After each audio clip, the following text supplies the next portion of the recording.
everyone, welcome to my channel, and in today's video I'll be painting a peacock and I will show you the entire painting process and what goes on in paintings like this. So without any further ado, let us get into the video.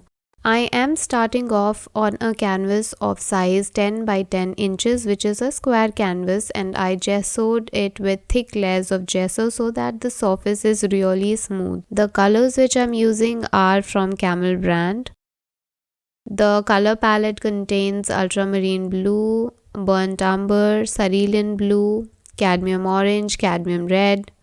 It also contains yellow ochre, rose madder, and emerald green. So I will start with a simple line drawing initially, and then I will start working on the center focal point because that is the most important area in the painting. So here the central focal point is obviously going to be the eyes, and the colors which I'm using is a mix of ultramarine and burnt umber to make blacks. Here I'm using emerald green with ultramarine to paint the face of the peacock, and for the beak I'm using cadmium orange. One more thing is that I'm not using any medium. I'll be painting straight out from the tubes, and I find it really easy to just take the paints out of the tubes and use them straight on the canvas.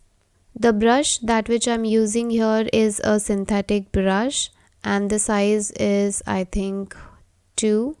I'm really sorry about the light changing because I was painting near the window that day and I was relying on daylight. It was cloudy, and when the clouds were moving, it was turning really dark, and my camera was not able to adjust accordingly. So here again I'm using ultramarine blue, emerald green. I'm also using a little bit of purple, and in order to darken the greens, obviously I always use cadmium reds. As you can see, my canvas is really smooth because I used credit card. There was this thing that I wanted the peacock with his wings in front, so I wanted to show him bending his feathers. That was the composition I was looking for. Now this was a commissioned painting, so we decided on painting the feathers like that. I'm using cadmium oranges. For the wing area, I have used sap green mixed with cadmium orange plus rose madder and cadmium red.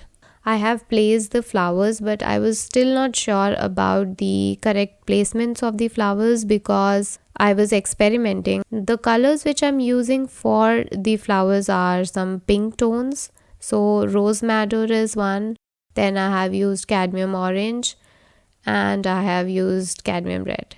Now again, as you can see here, the weight of the painting, so the weight is more towards the right side and less towards the left side. So this is the bulkier side, the right one. So I was thinking of moving the peacock on to the left side. What I did was I painted the background and I wanted to see how it looks, if it looks better with the background or not. That's what I did. I used gray tones of colors for painting the background. The colors which I used are burnt umber plus ultramarine plus titanium white. Again, titanium white has good tinting strength, and that is the reason I always use it. In order to make the variations in the background, I'm using yellow ochre. I'm using cerulean blue as well, and a little bit of purple and emerald green. So I am covering up the entire background of the painting just to see that I'm gonna shift it later towards the left side a little bit. Again, covering up the entire white of the canvas so that I can work on the next layers. The best thing about an oil painting is that you can always wipe it off with a tissue paper. As you can see, I'm doing it right here. So the eye has to be shifted towards the left side, and I still can see the black impression of the eyes, maybe because it dried. But that's okay since the oil paints are opaque paints, so I can always paint over it.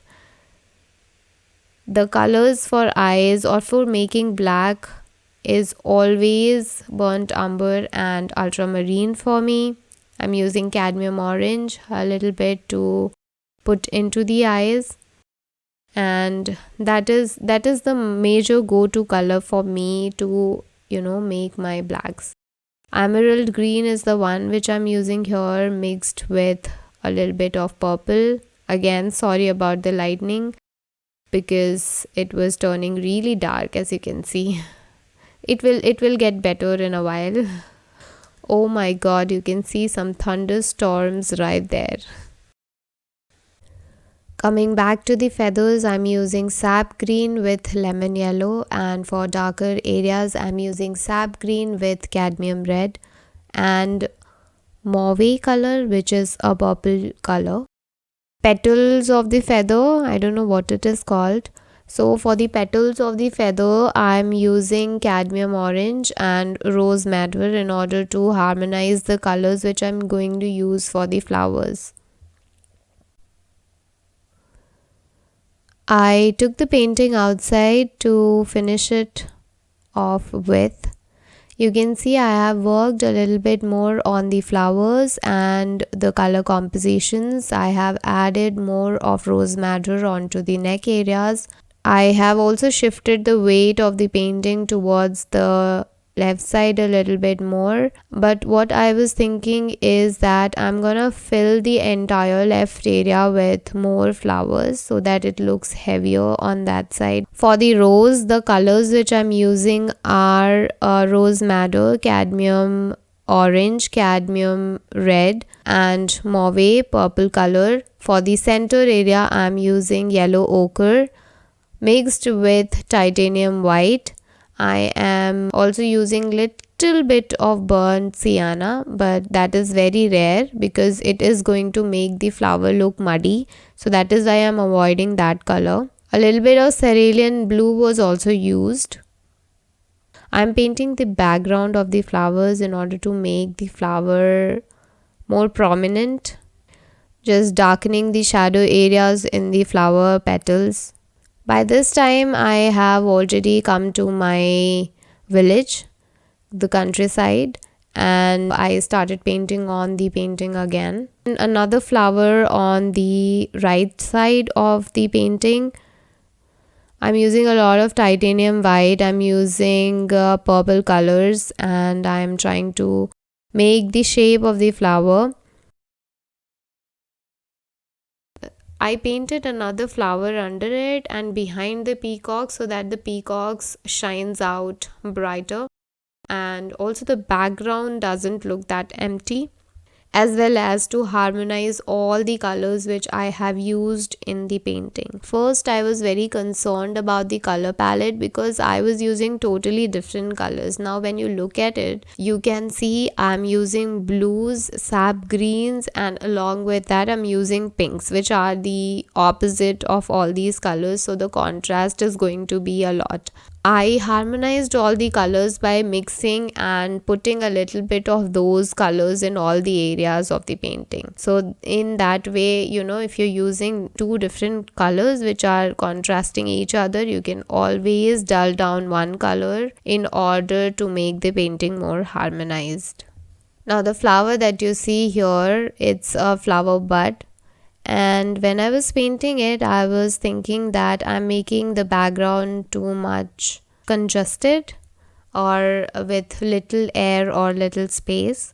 So later you will see me removing the flower, as here I removed the flower entirely to make it more breathable. Like when you see it, you can breathe more. That is why I removed the flower, and I am again using ultramarine blue with burnt umber in order to make the grays. The front area of the feathers have already been painted. I have used lemon yellow, ultramarine blue, purple, oranges, which is cadmium orange, in order to make the feathers.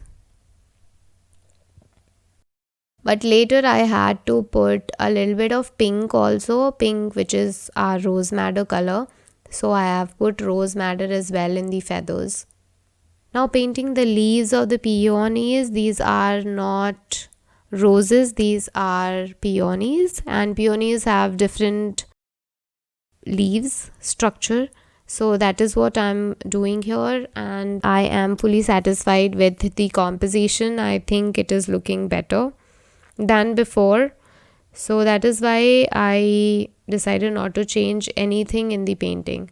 So my friend also wanted a lot of pink tones in the painting, and that is what I have done here. This was all good, but then I decided on doing one more flower on the right hand side.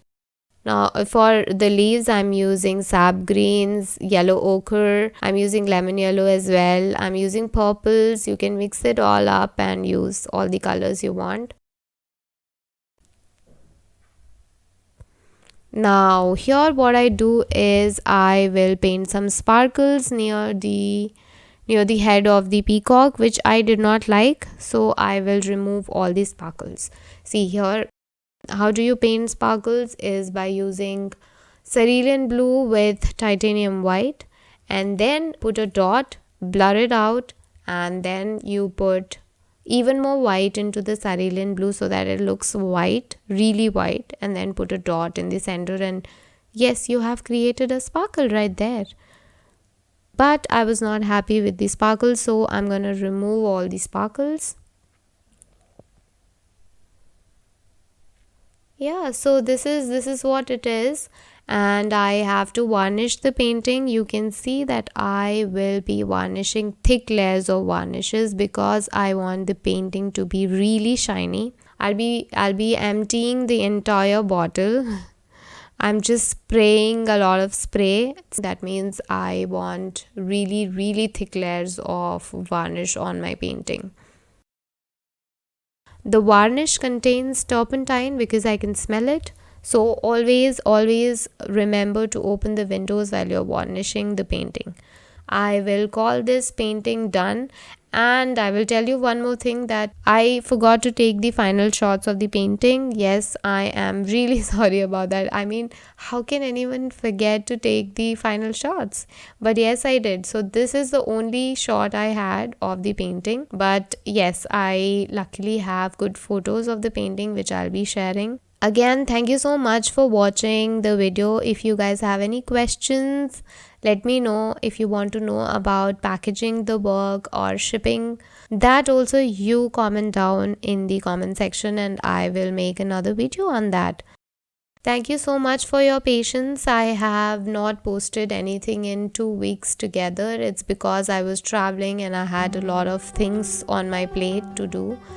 I'll be putting out more videos like this, so please don't forget to subscribe to my channel and click the like button and also the bell icon so that you'll get notified the next time I'm putting any video.